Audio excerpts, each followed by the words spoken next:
The question hangs in the air like smoke that won't dissipate.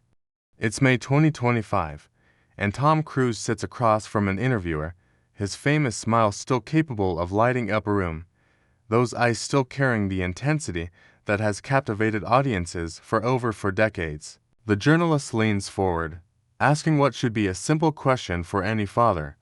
What are your plans for Father's Day? For a fraction of a second, barely perceptible to anyone who isn't watching closely, something flickers across Cruise's face. It's not quite pain, not quite defensiveness, but something residing in the shadowy territory between the two. His answer arrives with the practiced smoothness of someone who has learned to navigate around landmines buried in casual conversation, making movies, big adventures, having a great time. The words sound cheerful, optimistic, quintessentially Tom Cruise. But they carry the weight of what remains unsaid. Somewhere in New York City, a young woman named Suri Cruise, now 29 years old, with her mother's delicate features softened by her father's intensity, goes about her life. She has lived more years without her father's presence than with it. The last confirmed photograph of them together was taken in 2012, when she was just 6 years old. 12 years have passed since then, 12 Father's Days, 12 birthdays, 12 Christmases, 4,380 days of absence, give or take. The silence between them has become its own story, a narrative written in empty spaces and unanswered questions, outside the interview room, beyond the controlled environment where publicists hover and every word is carefully calibrated. The world continues to wonder, how does one of the most famous actors in the world become estranged from his own daughter? What force could be powerful enough to keep a father and child apart for more than a decade? And perhaps most hauntingly, does the distance cause him the kind of pain that lives beneath the surface of those carefully chosen words, or has he found a way to make peace with an absence that would break most parents? The story of Tom Cruise and Suri is not simply a tale of celebrity estrangement. It is a deeply human narrative about the collision between belief systems and family bonds, about the choices we make and the prices we pay for them, about the invisible architecture that can separate people who should be closest. It is a story that forces us to confront uncomfortable questions about loyalty, faith, and the nature of love itself.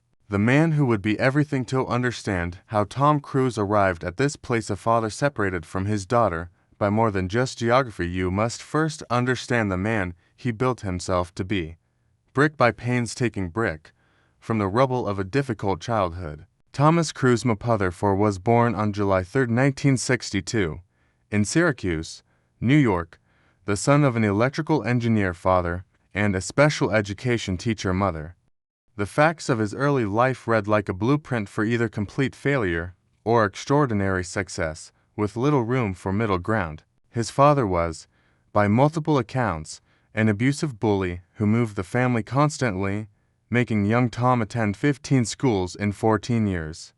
The boy struggled with dyslexia in an era when learning differences were poorly understood and often met with punishment rather than accommodation. He was small for his age, picked on, perpetually the new kid trying to find his footing on constantly shifting ground. But within that small, struggling boy burned something that refused to be extinguished. His mother, Mary Lee, saw it: a fierce determination, an almost superhuman capacity for focus when something captured his interest, and an ability to transform himself into whatever he needed to be to survive. When his parents divorced when he was 11, and his mother moved the children to Louisville, Kentucky, Tom briefly considered becoming a priest, attending a Franciscan seminary. The experience didn't last, but it revealed something crucial about his nature. He was drawn to structures that demanded total commitment, that offered clear hierarchies and the promise of transcendence through dedication. Instead of the priesthood, he found acting, or perhaps acting found him. At 18, he moved to New York City with a suitcase and $400, sleeping on floors and taking whatever roles he could get. When risky business made him a star at 21, and Top Gun transformed him into a global phenomenon at 24, Tom Cruise didn't just become famous, he became a religion unto himself, with disciples in every corner of the globe and a work ethic that bordered on the supernatural. Those who worked with him spoke in reverent tones about his preparation, his fearlessness, his refusal to use stunt doubles even when insurance companies begged him to. He wasn't just making movies, he was on a crusade to perfect the art form, to give audiences experiences that would transport them beyond their ordinary lives. Every role was a mission, every film set was a temple where he worshipped at the altar of excellence. But there was a flip side to this coin, a shadow that followed the light. Tom Cruise's intensity, his need for control, his black and white thinking, these qualities that made him extraordinary also made him vulnerable. He needed structure. He needed purpose. He needed to believe he was part of something bigger than himself, something that gave meaning to the relentless drive that had propelled him from poverty to global superstar in 1986. Shortly after Top Gun made him one of the biggest stars on the planet, Cruise was introduced to Scientology by his first wife, Mimi Rogers. The church, founded by science fiction writer L. Ron Hubbard in the 1950s, offered exactly what Cruise seemed to crave: a comprehensive system for understanding the universe, a clear path to improvement, and a community that promised to help him overcome the dyslexia that had plagued him since childhood. More than that, it offered certainty in a world of chaos, and belonging to someone who had spent his childhood perpetually displaced. Cruise dove into Scientology with the same totality he brought to everything else. He didn't just join, he became one of its most visible champions, its most ardent defender, its star attraction. The church gave him tools and techniques he credited with transforming his life. In return, he gave them something priceless: the glow of his celebrity, the validation of his success, and his unwavering loyalty. By the time he met Katie Holmes in 2005, Tom Cruise wasn't just a Scientologist, he was Scientology's brightest jewel, their proof that the system worked, their ambassador to the world. Holmes, the girl from Toledo, Ohio, who had once famously said she would marry Tom Cruise someday, fell into his orbit with the velocity of a comet captured by a star's gravitational pull. They were engaged within 7 weeks. She was pregnant within months. Their relationship moved with the speed of someone who knew exactly what he wanted and was accustomed to getting it.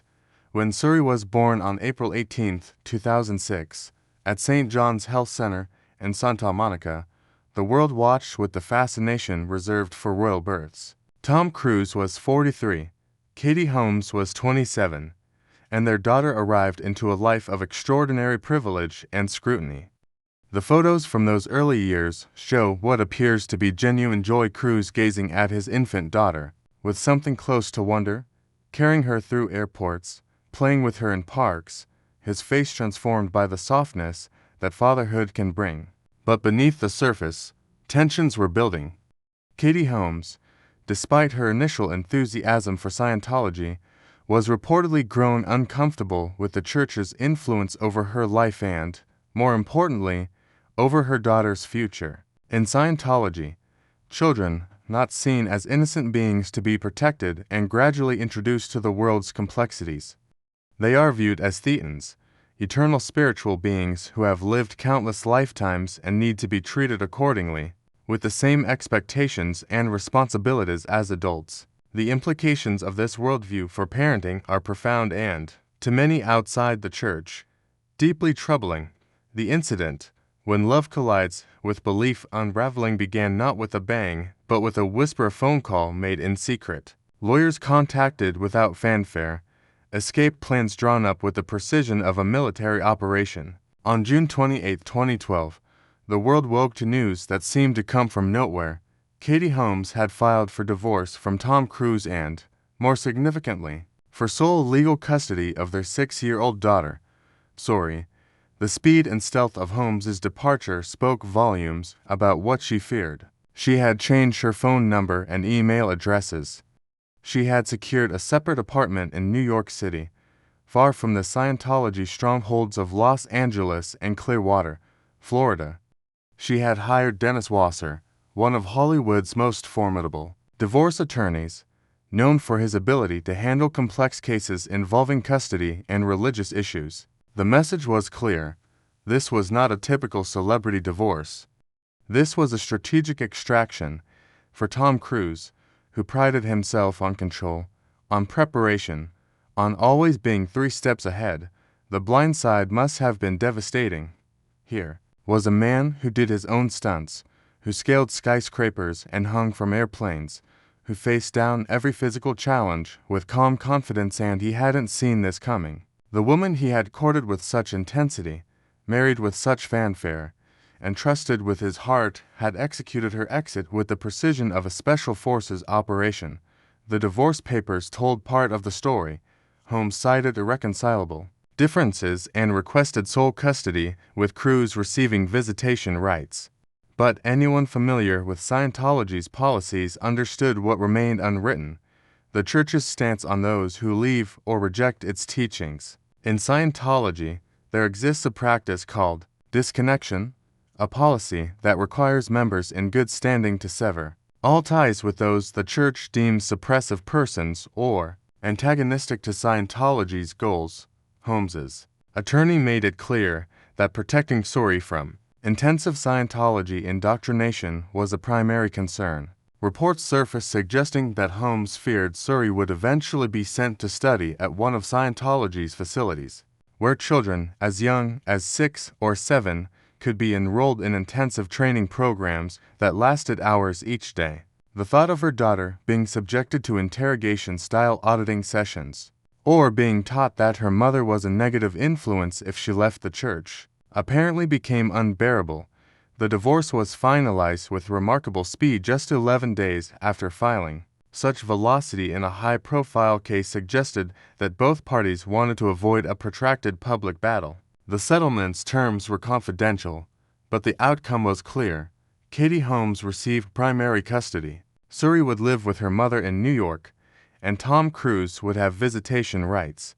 What nobody anticipated was how those visitation rights would, or rather, wouldn't be exercised. In the months following the divorce, there were a few documented visits. Cruise was photographed with Suri in London, at Disneyland, making efforts that appear genuine to maintain connection with his daughter. But as 2012 turned to 2013, the sightings became less frequent. By 2013, they had become rare. By 2014, they had ceased altogether. The silence that descended wasn't accidental. According to multiple reports from former Scientology members and church observers, Katie Holmes had become what Scientology terms a suppressive person, someone viewed as antagonistic to the Church's interests. While the Church of Scientology has consistently denied that it directs members to disconnect from family members, numerous former members have testified to experiencing exactly such pressure. For Tom Cruise, the situation would have presented an impossible choice, one that cuts to the very heart of what we believe about love, loyalty, and faith. On one side stood his daughter, a child he had doted on, whose early years were documented in photographs showing genuine affection and engagement. On the other side stood his church, the community that had given him tools he believed saved him from the dysfunction of his childhood, the system he credited with his success, and the people who had become his family. The doctrine was clear: maintaining a close relationship with someone deemed suppressive to Scientology could jeopardize his own standing within the Church, his progress on the bridge to total freedom, and his relationships with other Scientologists who formed his primary support network and social circle. So Tom Cruise made a choice. Or, perhaps more accurately, he found himself in a situation where the choice had already been made for him by the belief system he had committed to decades earlier. He chose Scientology. The years that followed were marked by an absence so total it became its own presence. Suri grew from a small child into an adolescent, then into a young woman, without her father beside her. She attended school in New York, was photographed walking the streets with her mother, lived in life that appeared remarkably normal given her pedigree. Katie Holmes shielded her fiercely from the spotlight, granting few interviews about their private life and never speaking publicly in detail about Tom Cruise or the circumstances of their separation. Meanwhile, Tom Cruise continued to make movies at his characteristic breakneck pace. He ran across the outside of planes in flight for Mission Impossible, Rogue Nation. He held his breath underwater for 6 minutes for a stunt in Mission Impossible, Fallout. He learned to fly helicopters and perform aerial stunts for Mission Impossible, Fallout. He literally put his life on the line, over and over, for his craft and for audiences who loved him for it. But he didn't see his daughter. The cognitive dissonance was stark. Here was a man who would risk his life for a movie, who would train for months to perfect a motorcycle jump or a parachute sequence, who brought intensity and commitment to every role he played, and yet he couldn't or wouldn't make the 1,200-mile journey from Los Angeles to New York to spend time with his own child. Each year the absence continued added weight to the question, what could possibly be powerful enough to keep a parent away from their child? And more troublingly, at what point does absence become abandonment, regardless of the justifications offered? Former Scientology members who spoke to the press painted a picture of a man trapped by his own success within the organization. Tom Cruise wasn't just any Scientologist, he was essentially Scientology royalty, second only to leader David Miscavige in terms of visibility and influence. The church had invested decades in cultivating him, in building him up, in intertwining his identity with their mission. To have such a prominent member publicly break with church policy, to maintain a close relationship with someone deemed suppressive, would send a devastating message to other members and to the world. But none of that changes the fundamental reality. A little girl grew up without her father, not because he died, not because he couldn't be found, but because somewhere in the calculus of competing loyalties, she ended up on the wrong side of the equation. The long echo of absence at 12 years is a lifetime when you're measuring childhood. Suri Cruise was 6 when her father effectively exited her daily life. Now, in 2025, she is a young woman of 29, standing on the threshold of her own adult life, carrying within her the weight of an absence that has defined her formative years as much as any presence could have. Katie Holmes has never publicly criticized Tom Cruise or explicitly blamed Scientology for the estrangement, demonstrating a restraint that suggests both legal agreements and genuine desire to protect her daughter from additional trauma. But her actions speak clearly. She built a life for Suri in New York, far from Hollywood's orbit and Scientology's influence. She enrolled her daughter in Catholic school, giving her a traditional religious framework that stood in stark contrast to the one her father embraced. She normalized their existence as much as possible, creating a bubble of privacy in a world that desperately wanted to peer inside. Reports suggest Suri is close with her mother's family, that she has grown into a thoughtful, creative young woman, that she has been largely spared the dysfunction that often accompanies celebrity childhood. But how do you measure the impact of a missing parent? How do you quantify the hurt of watching your father's movies, seeing him risk his life for strangers' entertainment, knowing he won't cross the country to have coffee with you? For Tom Cruise, the years have brought continued professional success. The Mission Impossible franchise has become his signature, each installment pushing boundaries further, each stunt more death-defying than the last. He received a Palme d'Or at Cannes in 2022, a standing ovation that lasted minutes, tears streaming down his face as the audience celebrated his dedication to cinema. He has become cinema's last true action star, the person willing to do things no insurance company wants him to do, creating genuine rather than computer-generated spectacle. But that May 2025 interview response, making movies, big adventures, having a great time, suggested that 12 years hadn't made the subject any easier to address. If anything, his answer revealed how thoroughly he has compartmentalized this aspect of his life, how completely he has integrated the absence into his identity. There was no acknowledgement of loss, no hint of longing, no suggestion that Father's Day might carry any particular emotional weight or prompt any reflection on what might have been. The Church of Scientology, for its part, has maintained its position that it does not encourage disconnection from family members and that any such decisions are made by individuals based on their own assessment of what's healthy for them. Spokespersons have pointed out that many Scientologists maintain relationships with family members who aren't part of the church, but the documented experiences of former members, including some who have lost contact with their own children or parents after leaving. Scientology suggests a pattern that contradicts the official statements.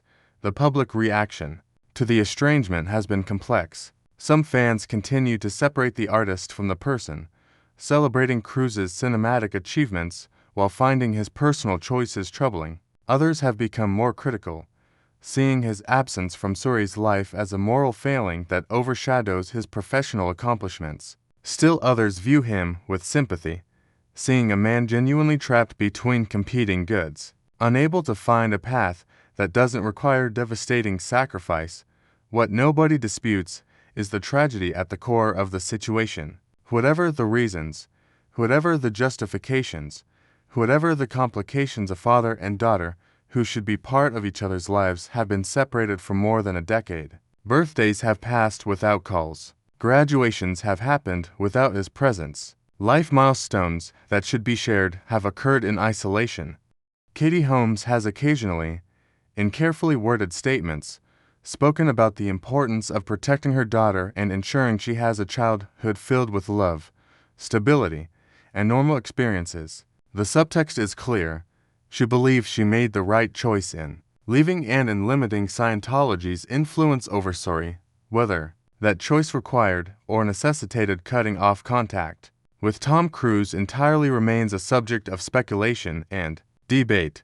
For Suri herself, now an adult, the choice of whether to reach out to her father, to attempt to bridge the 12-year silence, is hers to make. She could pick up a phone, send an email, show up at a movie premiere. The fact that she apparently hasn't suggests either that she has made peace with his absence, that she doesn't feel welcome to do so, or that the wounds are too deep for such simple gestures to heal.